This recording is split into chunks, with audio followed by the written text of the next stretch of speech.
অবশেষে আটকে গেল সরকারি প্রাথমিক বিদ্যালয়ে 14,384 জন সহকারী শিক্ষকের যোগদান প্রক্রিয়া।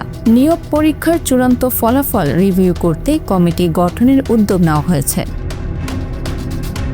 অন্তর্বর্তী সরকারের শেষ সময়ে চলতি বছরের 9 জানুয়ারি পার্বত্য 3 জেলা ছাড়া দেশের 61 জেলায় সহকারী শিক্ষক নিয়োগের লিখিত পরীক্ষা গ্রহণ করা হয়।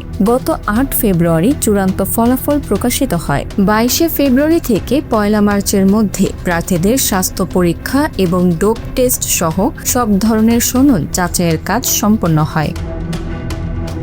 এই পরীক্ষায় 10,80,000-এরও বেশি আবেদন করেন। এর মধ্যে 69,265 জন মৌখিক পরীক্ষার জন্য নির্বাচিত হন।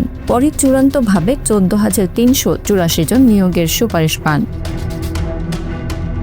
মন্ত্রণালয় সূত্র বলছে, নির্বাচনের ঠিক আগ মুহূর্তে তাড়াহুড়ো করে এমসিকিউ পরীক্ষা গ্রহণ ও ফলাফল প্রকাশ করা হয়েছে।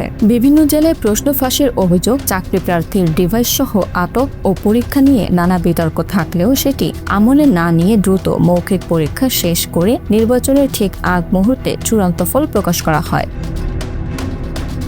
এ নিয়োগ নিয়ে মন্ত্রীর কাছে একাধিক অভিযোগ জমা হওয়ায় তিনি পুরো বিষয়টি রিভিউ করার দিকে এগোচ্ছেন।